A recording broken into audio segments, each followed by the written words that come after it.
Génesis capítulo 39. En el capítulo 37 vimos cómo José es vendido por sus hermanos a unos mercaderes que iban a Egipto. En el capítulo 38 tenemos un paréntesis en donde vemos un incidente que sucede con Judá y Tamar, pero volvemos a retomar la historia de que José fue vendido por sus hermanos.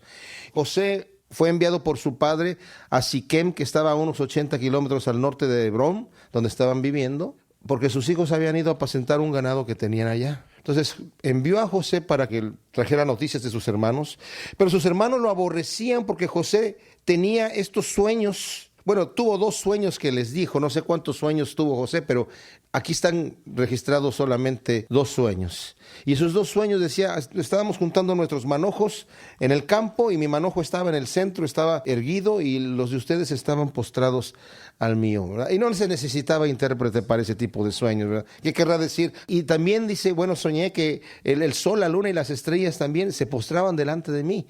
Incluso su padre lo reprende por la imprudencia de compartir ese sueño de esa forma, pero todo esto va dentro del plan de Dios. Sus hermanos lo aborrecían también porque su padre lo prefería. Y le había hecho una túnica, que como dijimos la traducción no se sabe si es una túnica de mangas largas o de colores, lo que es un vestido espléndido, pero lo prefería y con este vestido parecía que daba a entender a Jacob que tal vez a él le iba a dar la primogenitura.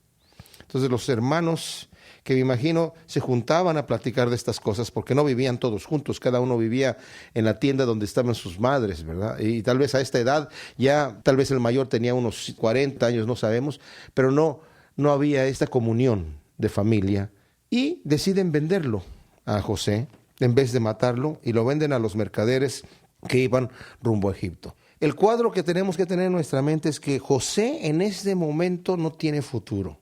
José en este momento su vida se ha acabado.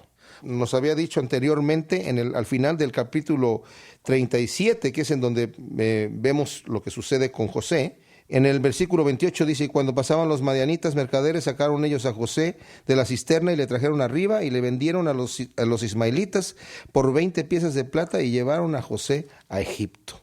Y el versículo 36 dice, y los madianitas lo vendieron en Egipto a Potifar, oficial de Faraón, capitán de la guardia. La palabra oficial literalmente es eunuco.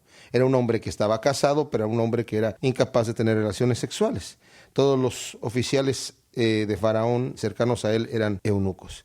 Capitán de la guardia literalmente es capitán de los que ejecutaban, de la gente que estaba encargada de ejecutar la pena de muerte. La casa de Potifar era una cárcel también. Parte de su casa era una cárcel. Entonces entendamos en manos de quién está cayendo José. No solamente lo compra cualquier persona, sino lo está comprando el jefe de los verdugos, de los ejecutores. No sabemos qué tipo de trabajo le dieron al principio a José. Debe haber sido algo bastante deplorable. Los hebreos eran considerados como abominables. Entonces le van a dar un trabajo inferior, pero de cualquier forma, afortunadamente, está trabajando en la casa de Potifar, que va todo dentro del plan de Dios. Y fíjense cómo empieza el capítulo 39. Dice, llevado pues José a Egipto, Potifar, oficial de Faraón, capitán de la guardia, varón egipcio, lo compró de los ismaelitas que lo habían llevado allá. Mas Jehová estaba con José. Y aquí podemos nosotros preguntar, ¿cómo va a estar Jehová con José? Veamos lo que le acaba de pasar, una tragedia. José iba tranquilamente a revisar si sus hermanos estuvieran bien para llevarle la noticia a su padre. Y sus hermanos por envidia lo quisieron primero matar y ya que no lo pudieron matar, pues entonces lo que atinaron a hacer es venderlo como esclavo. Pero como esclavo no tiene manera de salir de esa situación. Un esclavo no había trabajo forzado que pudiera hacer para comprar su libertad. No había algún estudio que pudiera cursar para ganarse una profesión y salir de la esclavitud. En la forma en la que él había sido vendido era esclavo de por vida. No había manera de salir de allí. En la mente de José, su futuro está perdido. Y a veces nosotros nos podemos encontrar en situaciones con un callejón sin salida, donde decimos, Señor, ¿por qué me has metido en este callejón? Y alguien, desde la perspectiva de Dios, puede decir, el Señor está contigo. Veamos a Gedeón, que se estaba escondiendo de los madianitas. Y se le aparece el Señor y le dice, Jehová está contigo, varón valiente y esforzado. Pues estaba escondiéndose porque no era valiente. Era esforzado nada más en que estaba tratando de esconder algo de la semilla para que no se la robaran los madianitas. Incluso Gedeón responde, si Jehová está conmigo, ¿por qué nos está pasando todo esto? A veces nosotros no vemos el futuro de lo que trae el Señor en nuestra vida porque estamos viendo lo que está aquí cercano, el presente inmediato. Y yo les aseguro que si en este momento supiera José que la Biblia iba a escribir que Jehová estaba con él, él hubiera reclamado, ¿conmigo ahora aquí? Como esclavo en la casa del jefe de los, imagínense. O sea, un esclavo no podía escaparse porque lo mataban. Más fácil lo mataban si se escapaba de la casa del jefe de los verdugos. Así que, en este caso, José no tiene futuro. Pero veamos lo que hace José. Mas Jehová estaba con José y fue varón próspero y estaba en la casa de su amo el egipcio. Y vio su amo que Jehová estaba con él y que todo lo que él hacía, Jehová lo hacía prosperar en su mano. Era varón próspero. José pudo haberse deprimido de tal manera de decir a mí, Señor, ¿ya me abandonaste? Porque obviamente nos damos cuenta, como vamos a ver en la historia de José, que tenía un alto conocimiento de Dios. Su padre, que seguramente lo tenía viviendo con él porque su madre ya había muerto, tenía un contacto con él directo, constante. Pero aquí él no reclama, no levanta el puño con Dios a decirle, así me estás tratando, como muchos de nosotros a veces podríamos hacerlo en un momento de una prueba tan fuerte como esta. Ni se deprime, ni olvida a Dios y dice, bueno, si Dios me abandonó, pues ya yo también lo abandono, hago lo que sea. Y tampoco, fíjense, en la casa de Potifar, él no tenía la obligación de hacer un trabajo bien hecho. Era un esclavo, pero él era un varón esforzado, porque aunque no tenía tal vez el conocimiento que nosotros tenemos, que la Biblia dice que todo lo que hagamos debemos hacerlo como para el Señor, los empleados deben trabajar como si lo estuvieran haciendo para el Señor. En este entonces, pues él, el conocimiento tal vez lo tiene de su padre. No está trabajando para el ojo que lo ve, está trabajando para el Señor, haciendo las cosas bien. Y por eso era un varón próspero. O sea, dentro de su esclavitud, en la casa de Potifar, el Señor lo empieza a prosperar. No sabemos cuánto tiempo estuvo José en la casa de Potifar, pero lo que sí sabemos es que empieza a notar Potifar que Dios está con él, porque dice aquí, y vio su amo, dice el versículo 3, que Jehová estaba con él y que todo lo que él hacía, Jehová lo hacía prosperar en su mano. ¿Cómo sabía Potifar que era Dios el que hacía prosperar esto en la mano de José? Los egipcios tenían la idea de una multitud de dioses y ellos no tenían al Dios Jehová. Seguramente porque vamos a ver a José más adelante que siempre le está dando la gloria a Dios. Incluso cuando interpreta unos sueños que sí requerían interpretación. Los que él tuvo no requerían interpretación, pero vamos a ver que él va a interpretar unos sueños. Y él dice, no soy yo el que los está interpretando, es Dios. Yo no soy capaz de interpretarlos. Como Daniel también le dio la gloria a Dios. Y dijo, no soy yo. Cuando Nabucodonosor le dijo, oye, ¿tú puedes interpretar el sueño? Yo no, pero hay un Dios que lo puede hacer. Entonces seguramente cuando empezó a prosperar, ha de haber dado testimonio José, es que Dios es el que está conmigo y me está ayudando a que las cosas me salgan bien. Y entonces ahí Potifar se da cuenta, Jehová está con él. Porque no pudo atinar así nada más, ¿verdad? Sino que tuvo que tener algún tipo de referencia. Así halló José gracia en sus ojos y le servía en los ojos de Potifar. Y él le hizo mayordomo de su casa y entregó en su poder todo lo que tenía. No sabemos, como dije, cuánto tiempo pasó en el momento que estuvo sirviendo hasta el momento que ya lo hizo mayordomo. Pero le entrega en su mano todo lo que tenía. O sea, lo pone a cargo de toda su hacienda. Y aconteció que desde cuando le dio el encargo de su casa y de todo lo que tenía, Jehová bendijo la casa del egipcio a causa de José, y la bendición de Jehová estaba sobre todo lo que tenía, así en casa como en el campo, y dejó todo lo que tenía en mano de José, y con él no se preocupaba de cosa alguna, sino del pan que comía.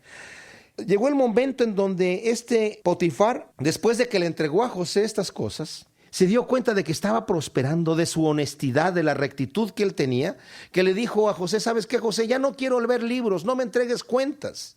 Encárgate tú de hacer tu trabajo porque lo haces muy bien, lo haces honestamente, me has hecho rico. Yo era el jefe de los ejecutores, pero no era rico, ahora me has hecho rico más. Y tú dices que es la bendición de Dios que está en mi vida, pues ya no me muestres cuentas ni entregues libros, solamente déjame venir a mi casa a disfrutar mis riquezas. Y a eso se está refiriendo, solamente se preocupaba de disfrutar lo que tenía. Nos dice al final del versículo 6, y era José de hermoso semblante y bella presencia. Literalmente era de muy buen aspecto y muy varonil, es lo que dice literalmente la palabra aquí. Ha de haber tenido, aquí aproximadamente se calcula unos 22, 23 años. Aconteció después de esto que la mujer de su amo puso sus ojos en José y le dijo, duerme conmigo. Aquí está una mujer seguramente muy hermosa, casada con un eunuco, no pueden tener relaciones maritales y le está diciendo duerme conmigo. ¿Cuál es la reacción de José? ¿Qué es lo que nosotros hacemos cuando estamos en una posición en donde la tentación que más nos tienta, la cosa que más nos gusta, que sabemos que es pecado, está delante de nosotros? ¿Qué hacemos cuando nadie nos ve? Bueno, Dios nos ve, pero a veces no pensamos en eso, ¿verdad? ¿Qué fue lo que hizo Judá con Tamar? ¿Qué fue lo que hizo Rubén con la concubina de su padre? Buscaron ellos la ocasión de pecar. No tuvieron la tentación que fue aquí, ellos buscaron la ocasión de pecar. Pero aquí, José está en esta situación donde esta mujer le está diciendo, duerme conmigo. ¿Y saben qué? Veamos lo que le dice aquí José. Y él no quiso y dijo a la mujer de su amo, he aquí que mi señor no se preocupa conmigo de lo que hay en la casa, y ha puesto en mi mano todo lo que tiene. No hay otro mayor que yo en esta casa, y ninguna cosa me ha reservado sino a ti, por cuanto tú eres su mujer. ¿Cómo pues haría yo este gran mal y pecaría contra Dios? Y hablando ella a José cada día, y no escuchándolo a él para acostarse al lado de ella para estar con él, aconteció que entró él un día en casa para hacer su oficio y no había nadie de los de la casa ahí. Ahora vamos a parar ahí un momentito. Cada día esta mujer le está diciendo a José que se acueste con él. Cada día. Imagínense ustedes. Tal vez al principio nada más le guiñó un ojo. José, José. Psst. Y José no se daba por aludido, ¿verdad? Entonces llegó el momento donde ya literalmente le dijo, duerme conmigo. ¿Qué haría esta mujer para incitar a José? Imagínense un momento. Yo no creo que le llegaba así como militar. José, duerme conmigo. No. Y José, pues imagínense, a veces cuando viene la tentación delante de la gente, la presión de los amigos, y nadie se quiere ver mal, no quieren que le digan cobarde, no quieren que le digan, bueno, y a ti no te dejan hacer esto, ¿verdad? En tu religión no te permiten hacer esto y aquello, ¿verdad? Ay, mira, el hermanito no puede. No, yo sí puedo, pero no quiero, ¿verdad? Imagínense ustedes la situación. Él pudo haber dicho, bueno, pobrecita, está casado con un eunuco, ¿verdad? Pudo haber dicho lo que haya querido, pero ¿saben qué dice? Si mi señor, tu marido, me ha entregado en mi mano, me ha confiado todo, me ha dado las llaves de todo, me lo ha entregado a mí y no me pide cuentas, lo único que ha reservado eres tú, por cuanto tú eres su mujer. ¿Cómo voy a hacer yo este gran mal y voy a pecar contra quién dice aquí? Contra Dios. Él se da cuenta que su pecado es delante de quien lo está viendo. Tal vez no haya nadie allí, tal vez nadie se vaya a dar cuenta. Me imagino que los siervos se daban cuenta, los que estaban alrededor viendo a la mujer. Me imagino que se daban cuenta. Pero, dice él, no, ¿cómo voy a hacer yo este gran mal contra Dios? Como David cuando pecó con Betsabé, y cuando viene el profeta Natán y lo reprende, y dice, Señor, contra ti solo he pecado y he hecho lo malo delante de tus ojos. Había pecado contra Urías también, pero todo pecado que nosotros cometemos, aunque sea con una persona, es también contra Dios, porque estamos ofendiendo a Dios, porque Él nos está viendo. Y Él dice, ¿cómo voy a hacer yo este gran mal? Y saben, es una cosa que nosotros nos proponemos en nuestro corazón, en nuestra conducta, de ser así o de dejarnos llevar con la corriente. Todo pez muerto se va en el río. El pez vivo es el que nada en contra de la corriente. Y la corriente es fuerte y se burlan. Y ella, la mujer, se pudo haber estado burlando también de José. Anda, José, ¿a poco no puedes, José? Y no crean que José le dijo, ay, fíjate que es que yo tengo otras tendencias. No, señor. Estaba en la cúspide de su apetito sexual aquí José. Y luego dice, aconteció que entró él un día, versículo 11, en la casa para hacer su oficio, y no había nadie de los de la casa ahí. Yo me imagino que la mujer había planeado ya el momento, ¿verdad? Para que no hubiera nadie ahí. Y ella lo asió por su ropa diciendo, duerme conmigo. Entonces él dejó su ropa en las manos de ella y huyó y salió. Ahora, no sabemos, yo al principio pensé que a lo mejor llegó, y es posible que así haya sido, y que ella lo tomó de la túnica y le hizo un nudo muy marino en la cama y ya no pudo salir, José. Ay, bueno, pues mejor voy a correr, ¿verdad? Y salió corriendo y dejó la túnica ahí. Después pensé que a lo mejor lo había tomado así como de la solapa y le dijo así, José, te voy a hacer una oferta que no puedes rehusar. Duerme conmigo. Si no te mando fettuccine después para que te... No. ¿Y saben qué? Yo pienso más bien que ella le tomó la ropa y tal vez se la empezó a quitar. Y cuando José vio esta situación, en vez de decir, te reprendo, te ato, no, salió corriendo, que era la acción de valor, de valentía más grande que pudo haber tenido José en ese momento, salir corriendo. Y saben, cuando la tentación llega a nosotros, es el momento de correr. No nos hagamos valientes, no entretengamos el pensamiento porque nos va a vencer. La tentación cuando la entretenemos nos vence. Y aquí José dijo, no Señor, salgo corriendo. Se vio mal delante de todos, delante de la mujer. ¿Y qué hace la mujer? Dice el versículo 13 que cuando vio ella que le había dejado la ropa en sus manos y había huido fuera, llamó a los de la casa y les habló diciendo, mirad, nos ha traído un hebreo para que hiciese burla de nosotros. Vino él a mí para dormir conmigo y yo di grandes voces. Y viendo que yo alzaba la voz y gritaba, dejó junto a mí su ropa y huyó y salió. Y ella puso junto a sí la ropa de José hasta que vino su señor a su casa. Ella sabía que al hacer esto ya no tenía remedio el asunto. No iba a poder volver a decir a José, José duerme conmigo, porque ya los papeles habían cambiado. Ella puso la ropa aquí para que venga mi marido, el jefe de los ejecutores, y así como se va a poner de enojado, y descuarticen a este. No era amor lo que tenía por él, era un simple deseo físico. Pero también ya se dio cuenta que ya no lo iba a poder tener. Y a veces así sucede. Fíjense lo que dice, por ejemplo, aquí se los voy a leer, en 2 de Samuel, capítulo 13, vemos una historia de unos hijos de David, el rey David. Dice que aconteció después de esto, que teniendo Absalón, hijo de David, una hermana hermosa que se llamaba Tamar, se enamoró de ella Amnón, hijo de David, o sea, su hermano, su medio hermano. Y estaba Amnón angustiado hasta enfermarse por Tamar su hermana, pues por ser ella virgen le parecía a Amnón que sería difícil hacerle cosa alguna. Y Amnón tenía un amigo que se llamaba Jonabad, hijo de Simea, hermano de David, su primo obviamente. Y Jonabad era hombre muy astuto, y le dijo, hijo del rey, ¿por qué de día en día vas enflaqueciendo así? ¿No me lo descubrirás a mí? Y Amnón le respondió, yo amo a Tamar, la hermana de Absalón, mi hermano. Y Jonabad le dijo, acuéstate en tu cama y finge que estás enfermo, y cuando tu padre viniera a visitarte, dile, te ruego que venga mi hermana Tamar para que me dé de comer y prepare delante de mí alguna vianda para que al verla yo la coma de su mano. Se acostó pues Amnón y fingió que estaba enfermo, y vino el rey a visitarlo, y dijo Amnón al rey, yo te ruego que venga mi hermana Tamar y que haga delante de mí 2 hojuelas para que coma yo de su mano. Y David envió a Tamar a la casa diciendo, ve ahora a casa de Amnón tu hermano y hazle de comer. Y fue Tamar a la casa de su hermano Amnón, el cual estaba acostado, y tomó harina y amasó e hizo hojuelas delante de él y las coció. Tomó luego la sartén y la sacó delante de él, mas él no quiso comer. Y dijo Amnón, echad fuera de aquí a todos, y todos salieron de allí. Entonces Amnón dijo a Tamar, trae la comida a la alcoba para que yo coma de tu mano. Y tomando Tamar las hojuelas que había preparado, las llevó a su hermano Amnón a la alcoba. Y cuando ella se las puso delante para que comiese, asió de ella y dijo, ven hermana mía, acuéstate conmigo. Ella entonces le respondió, no hermano mío, no me hagas violencia, porque no se debe hacer así en Israel, no hagas tal vileza. Porque ¿a dónde iría yo con mi deshonra? Y aún tú serías estimado como uno de los perversos en Israel. Te ruego pues ahora que hables al rey, que él no me negará a ti. Mas él no la quiso oír, sino que pudiendo más que ella, la forzó y se acostó con ella. Luego la aborreció Amnón con tan grande aborrecimiento que el odio con que la aborreció fue mayor que el amor con que la había amado, y le dijo a Amnón, levántate y vete. Y ella le respondió, no hay razón. Mayor mal es este de arrojarme que el que me has hecho. Mas él no la quiso oír, sino que llamando a su criado que le servía, dijo, échame a esta fuera de aquí, y cierra la puerta tras ella.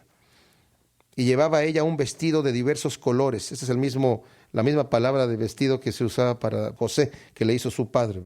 Traje que vestían las hijas vírgenes de los reyes. Su criado pues la echó fuera y cerró la puerta tras ella. Entonces Tamar tomó ceniza y la esparció sobre su cabeza, y rasgó la ropa de colores con que estaba vestida, y puesta su mano sobre su cabeza, se fue gritando.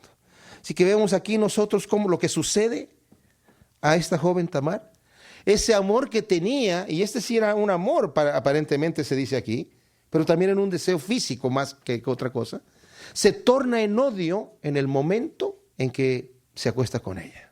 Qué terrible cosa. Y aquí cuando esta mujer ya se da cuenta que no va a poder tener a José, que José no se va a dar por vencido, que José ya le dijo, ¿cómo voy a hacer yo este gran mal contra mi Dios? Ok, prepara el asunto, echa a todos fuera de la casa y entra José y dice, de aquí no se me va a escapar y lo toma de la ropa o empieza a quitar. Y José en esa situación sale corriendo, dejando su ropa allí, sabiendo que es un peligro dejar la ropa ahí. ¿Ustedes creen que José no hubiera podido más que ella y arrebatarle la ropa de la mano? Por supuesto que sí. Salió corriendo de ahí José, como un verdadero valiente. Y ella pone la ropa ahí y dice, cuando venga mi marido, lo va a descuartizar a este tipo. Y sucedió que cuando oyó el amo de José las palabras que su mujer le hablaba diciendo, así me ha tratado tu siervo, se encendió su furor. Sí se enojó. Sí se enojó. Aquí la pregunta viene, porque no lo va a matar a José. ¿Le habrá creído a su mujer? Me imagino que se daba cuenta lo que su mujer hacía, porque era eunuco pero no ciego, ¿verdad? Se daba cuenta de lo que su mujer hacía y pues vamos a ver lo que hace aquí. No lo va a matar. Lo pudo haber matado por ser su esclavo y por ser el jefe de los ejecutores. Y tomó su amo a José y lo puso en la cárcel, donde estaban los presos del rey, y estuvo ahí en la cárcel, en su propia casa. La pregunta es, bueno, si no le creyó a la mujer, ¿por qué lo pone en la cárcel? Seguramente porque se daba cuenta que todos los demás siervos escucharon la historia que la mujer dijo, entonces se iba a ver mal Potifar si no hace algo al respecto de lo que está sucediendo, ¿verdad? Y estuvo en la cárcel, pero Jehová estaba con José. Otra vez. Estaba Jehová con José y lo acaban de meter a la cárcel por su integridad. Él pudo haberle dicho, Señor, ¿así me pagas por querer servirte? ¿Así me pagas por querer ser íntegro? ¿Es esto estar conmigo? ¿Que me esté yendo de tragedia en tragedia, de mal en mal, de situación adversa más situación adversa en mi vida? ¿Es esto estar conmigo? Bueno, es que nosotros a veces no vemos lo que Dios va a hacer. Dios ya sabe el futuro de lo que va a pasar aquí, pero nosotros no lo vemos. Debemos de tener confianza, como dice la Escritura, sean conocidas tus peticiones delante de Dios y la paz de Dios entonces va a gobernar tu corazón. Tú deja tus peticiones allí. Cuando estés pasando por un problema, déjasela, encomienda al Señor tus caminos y Él va a enderezar tus veredas, tus pasos. Así que deja que el Señor tome control de tu vida en los momentos de angustia. No es que no tienes que pedirle ni clamar a Él, puedes clamar, pero déjalo allí. Jehová estaba con José y le extendió su misericordia y le dio gracia en los ojos del jefe de la cárcel. Y el jefe de la cárcel entregó en mano de José el cuidado de todos los presos que había en aquella prisión, y todo lo que se hacía allí, él lo hacía. No necesitaba atender el jefe de la cárcel cosa alguna de las que estaban al cuidado de José, porque Jehová estaba con José y lo que él hacía, Jehová lo prosperaba. Nuevamente, el mismo testimonio, José hace lo mismo en la cárcel. ¿Cuánto tiempo pasó desde el momento que entró José a la cárcel hasta que le entregaron lo pusieron ahí como jefe de la cárcel? Pues no sabemos, jefe de los presos no sabemos. Lo que sí sabemos es que José no levanta el puño a Dios, no reclama, no se deprime, sino continúa. Lo que le daban a hacer en la cárcel, el trabajo que le daban a hacer, lo hacía bien. Lo hacía bien. Entonces, lo que estuvieran haciendo en la cárcel, yo no me imagino qué hacían ahí, pero el Señor lo prosperó y el Señor estaba con él. Génesis capítulo 40, vemos que José está en la cárcel aquí debido a que no quiso acostarse con la esposa de Potifar, había dejado su túnica con ella, porque ella lo tomó de la túnica y salió corriendo. Se quejó con su marido y lo meten a José en la cárcel. Pero José, dice la Biblia, que estaba el Señor con él. Y vamos a ver cómo el Señor lo va a empezar a usar aquí a José de una forma especial. Y vamos a ver incluso aquí cómo es que el Señor está con José y los planes que tiene Dios. Y a veces por qué Dios no nos responde ciertas oraciones. Es bien interesante lo que vamos a ver aquí. Aconteció después de estas cosas que el copero del rey de Egipto y el panadero delinquieron contra su señor el rey de Egipto. Y se enojó Faraón contra sus dos oficiales, contra el jefe de los coperos y contra el jefe de los panaderos, y los puso en prisión en la casa del capitán de la guardia, en la cárcel donde estaba preso José. Aquí se nos dice que la cárcel está en la casa del capitán de la guardia, el capitán de los ejecutores. ¿En qué forma delinquieron el panadero y el copero? No se nos dice, pero literalmente la Biblia dice que cuando se encendió el furor de Faraón, literalmente la palabra es echando espuma por la boca. O sea, fue algo terrible. Lo que se acostumbraba en aquel entonces es que había una persona que estaba delante del rey probando todo lo que el rey iba a comer. Entonces me imagino, tal vez pudo haber sido que un intento de asesinato contra Faraón y a lo mejor cayó muerta la persona que probó, no sé, un poco de pan y un poco de vino y plop, y mientras se sabía quién lo hizo, qué panadero lo hizo, el responsable es el jefe de los panaderos. ¿Y qué copero lo hizo? El responsable es el jefe de los coperos, el copero de Faraón. Ustedes recuerdan Nehemías, cuando él está narrando su acontecimiento, en el capítulo 2 de Nehemías, dice Nehemías, yo estaba delante del rey Artajerjes, y dice, y mi corazón estaba triste por la situación como se encontraba Israel destruida, Jerusalén destruida. Dice, y entonces el rey me vio y le dice, ¿por qué estás triste? ¿Nunca has estado antes triste? ¿Por qué estás triste ahora? Y dice Nehemías, yo temí delante del rey. Porque el estar triste delante del rey quiere decir, uy, hay algo malo aquí. ¿Qué sucede? Estás triste porque hay un intento de asesinato. ¿Qué está sucediendo aquí? Por eso Nehemías teme. Entonces no sabemos qué hicieron aquí. Lo que sucede es que llegan los dos señores ahí a la cárcel. Y el capitán de la guardia encargó de ellos a José, y él les servía, y estuvieron días en la prisión. ¿Cuántos días? No sabemos, no se nos dice cuántos días. Y ambos, el copero y el panadero del rey de Egipto, que estaban arrestados en la prisión, tuvieron un sueño, cada uno su propio sueño, en una misma noche, cada uno con su propio significado. Vino a ellos José por la mañana y los miró, y he aquí que estaban tristes. Y él preguntó a aquellos oficiales de Faraón que estaban con él en la prisión de la casa de su señor, diciendo, ¿por qué parecen hoy mal vuestros semblantes? Ellos le dijeron, hemos tenido un sueño y no hay quien lo interprete. Entonces le dijo José, ¿no son de Dios las interpretaciones? Contádmelo ahora. Hasta en este momento, José está diciendo, Dios es el que da las interpretaciones. Ahora, estos sueños, a diferencia de los sueños de José, que como dije, no necesitaban interpretación, estos iban a requerir interpretación. Existe este descontento en el corazón que viene de parte de Dios con estos hombres, y seguramente se contaron el uno al otro el sueño. Yo también tuve un sueño semejante. Entonces están preocupados y los ve José y les dice, ¿qué pasa, señores? Están tristes. Pues es que tenemos un sueño. Bueno, cuéntenme lo que son de Dios las interpretaciones. Entonces el jefe de los coperos contó su sueño a José y dijo, yo soñaba que veía una vid delante de mí, como que brotaba y arrojaba su flor, viniendo a madurar sus racimos de uvas. Y que la copa de Faraón estaba en mi mano, y tomaba yo las uvas y las exprimía en la copa de Faraón, y daba yo la copa en mano de Faraón.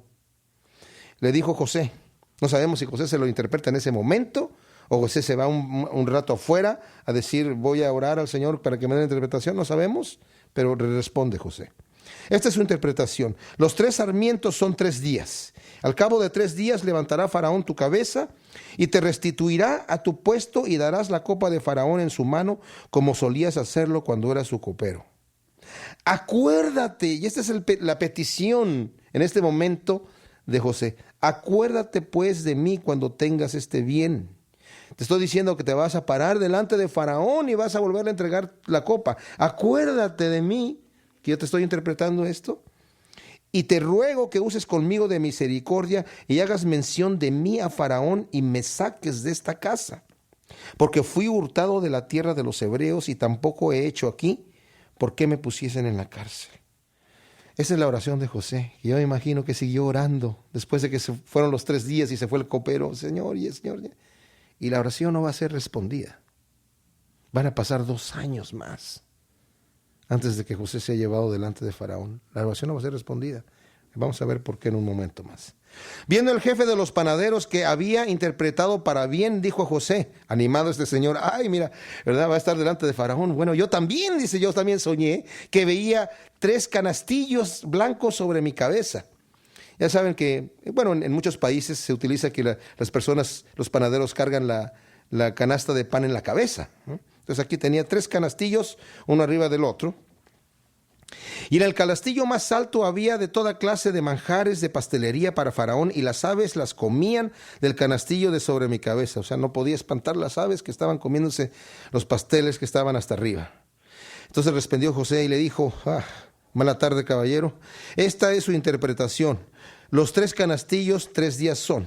Al cabo de 3 días quitará Faraón tu cabeza de sobre ti, y te hará colgar en la horca, y las aves comerán tu carne de sobre ti. O sea, el hecho de quitará tu cabeza delante de ti no significa que te van a decapitar y luego usted dice que lo van a ahorcar, sino es una forma de hablar.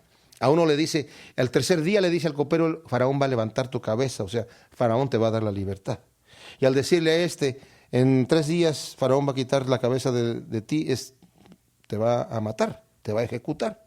Y la forma en la que lo va a hacer, vas a ser ahorcado, le dice aquí. Te harán colgar en la horca y las aves comerán tu carne, dice aquí de sobre ti.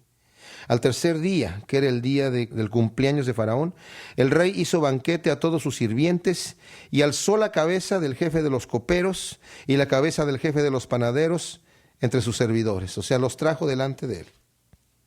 E hizo volver a su oficio al jefe de los coperos y dio la copa en mano de Faraón. Mas hizo ahorcar al jefe de los panaderos, como lo había interpretado José.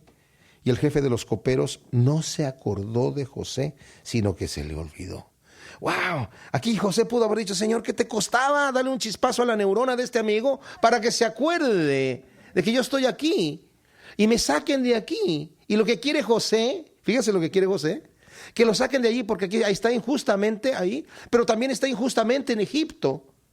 Fui robado de la tierra de mi padre, que me dejen volver a mi padre. Pero ese, mis amados, no es el plan de Dios. Y Dios no le puede responder esa oración, porque Dios tiene un plan para José. Se lo llevó a Egipto con un propósito, no porque sus hermanos tenían odio con él. José más adelante se da cuenta. Y cuando sus hermanos están discutiendo y temerosos porque se dan cuenta de que ese hombre que está allí los está tratando muy duramente, que es José está haciendo un juego con ellos, que eso lo vamos a ver en un estudio posterior. Cuando ya José se revela delante de sus hermanos, les dice: no se inquieten, ustedes lo hicieron intentando mal, pero Dios lo hizo para bien. Dios tenía un propósito. Así que cuando vienen estas situaciones adversas, sepamos que aunque el diablo, aunque el enemigo, aunque nuestros enemigos, aunque quien sea de maldad lo intente para mal, Dios lo va a intentar para bien. Por eso es que he dicho yo que Dios usa hasta el mismo Satanás para sus propósitos. Como dice el Señor, es necesario que vengan tropiezos a la iglesia. Es necesario para pulirnos, para hacernos crecer. Mas hay de aquel por quien vienen los tropiezos. Más le valiera atarse una piedra de molino al cuello y tirarse al mar. Es necesario que el Hijo del Hombre sea entregado, mas hay de aquel que lo entrega. Más le valiera no haber nacido. En el capítulo 41 dice que aconteció que pasados 2 años tuvo Faraón un sueño y le parecía que estaba junto al río y que del río subían 7 vacas hermosas a la vista y muy gordas y pacían en el prado, y que tras ellas subían del río otras 7 vacas de feo aspecto y enjutas de carne, y se pararon cerca las vacas hermosas a la orilla del río, y que las vacas de feo aspecto y enjutas de carne devoraban a las 7 vacas hermosas y muy gordas, y despertó Faraón. Se durmió de nuevo y soñó la segunda vez que 7 espigas llenas y hermosas crecían de una sola caña, y que después de ellas salían otras 7 espigas menudas y abatidas del viento solano. Y las 7 espigas menudas devoraban a las 7 espigas gruesas y llenas, y despertó Faraón, y aquí que era sueño. Sucedió que por la mañana estaba agitado su espíritu y envió e hizo llamar a todos los magos de Egipto y a todos sus sabios, y les contó Faraón sus 2 sueños, mas no había quien los pudiese interpretar a Faraón. Entonces el jefe de los coperos habló a Faraón diciendo: me acuerdo hoy de mis faltas. O sea, se me olvidó. Este hombre me había dicho que lo recordara y ahora me acuerdo de mis faltas. A eso se está refiriendo. Cuando Faraón se enojó contra sus siervos, nos echó en prisión de la casa del capitán de la guardia, a mí y al jefe de los panaderos. Y él y yo tuvimos un sueño en la misma noche, y cada sueño tenía su propio significado. Y estaba ahí con nosotros un joven hebreo, siervo del capitán de la guardia, y se lo contamos, y él nos interpretó nuestros sueños y declaró a cada uno conforme a su sueño. Y aconteció que como él nos interpretó, así fue. Yo fui restablecido en mi puesto y el otro fue colgado. Entonces Faraón envió y llamó a José, y lo sacaron apresuradamente de la cárcel, y se afeitó y mudó sus vestidos y vino a Faraón. O sea, podemos darnos cuenta que, por ejemplo, cuando llegó José, pues él era hebreo, joven, de 17 años llega ahí, pero ya aquí ya han pasado tiempo, 30 años tiene ya ahora José. Y el aspecto de los hebreos pues era con barba, ellos no se afeitaban, pero los egipcios sí se afeitaban. Entonces, para traerlo delante de Faraón, lo van a tener que bañar, vestir bien, afeitar, tal vez maquillar a la manera de los egipcios, para presentarlo con el protocolo que corresponde delante de Faraón, para traerlo delante de Faraón. Como dice, mudó sus vestidos y vino delante de Faraón. Y dijo Faraón a José: yo he tenido un sueño y no hay quien lo interprete, mas he oído decir de ti que oyes sueños para interpretarlos. Y aquí no toma la gloria. Él puede decir, bueno, a mí Dios me ha ungido. Sí, tienes razón. Dios me ha ungido a mí, como mucha gente, ¿verdad? Dicen que no están tomando la gloria, pero todavía dicen, Dios me ha ungido a mí, pero yo ya tengo la unción. Así que cuidadito. Soy el gran siervo de Dios. Y si tú quieres esa unción, ven para acá que yo te la voy a dar. Yo he oído eso muchas veces. Qué terrible cuando la gente se empieza a levantar el cuello por cosas que Dios ha hecho con él. Ahí le hubiera convenido porque le va a hacer un favor a Faraón y Faraón lo puede recompensar inmediatamente. Dice el versículo 16, respondió José a Faraón diciendo, no está en mí, Dios será el que dé respuesta propicia a Faraón. Yo no, Dios es el que va a dar la respuesta.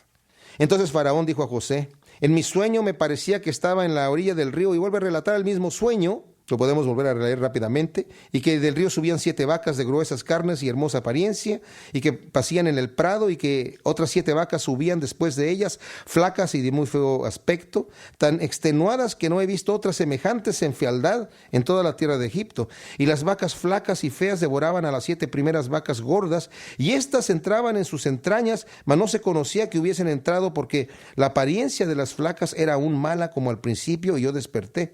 Y vi también soñando 7 espigas que crecían en una misma caña, llenas y hermosas, y que otras 7 espigas menudas, marchitas, abatidas del viento solano, crecían después de ellas, y las espigas menudas devoraban a las 7 espigas hermosas. Y lo he dicho a los magos, pero no hay quien me lo interprete. Entonces respondió José a Faraón, el sueño de Faraón es uno mismo. Dios ha mostrado a Faraón lo que va a hacer. Las 7 vacas hermosas 7 años son, y las espigas hermosas son 7 años. El sueño es uno mismo. También las 7 vacas flacas y feas que subían tras ellas son 7 años, y las 7 espigas menudas y marchitas del viento solano 7 años serán de hambre. Esto es lo que respondo a Faraón.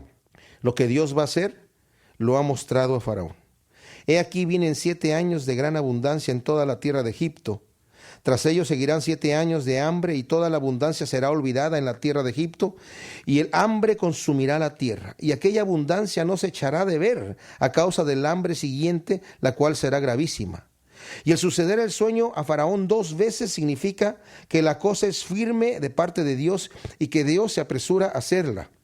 Ahora, qué interesante, ¿no? Dice, porque cuando el sueño fue doble, que esto es firme de parte de Dios y que Dios se apresura a hacerlo.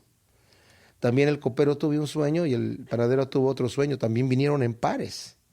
Y también hablaban de 3 días. O sea, es algo que Dios lo va a hacer y que viene pronto. Pero también José tuvo 2 sueños que les contó a sus hermanos.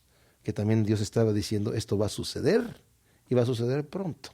Por tanto, provéase ahora Faraón de un varón prudente y sabio, y póngalo sobre la tierra de Egipto. Yo no creo que estaba José diciendo, provéase Faraón de un varón prudente y sabio, ¿verdad?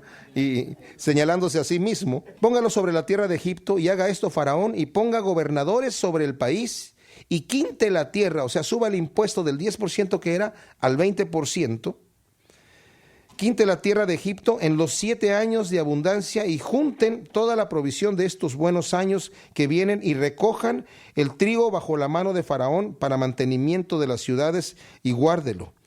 Y esté aquella provisión en depósito para el país para los 7 años de hambre que habrá en la tierra de Egipto, y el país no perecerá de hambre. O sea, lo que está diciendo aquí José es esto: búsquese Faraón una persona prudente que administre todas estas cosas, y ponga gobernadores en diferentes lugares, suba el impuesto al 20%, recoja ese impuesto en alimento no perecible, en grano, y almacénelo para el tiempo de hambre. El asunto pareció bien a Faraón y a sus siervos, y dijo Faraón a sus siervos, ¿acaso hallaremos a otro hombre como este en quien esté el Espíritu de Dios?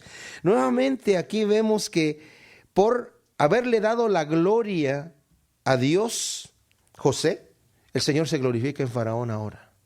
¿Saben por qué?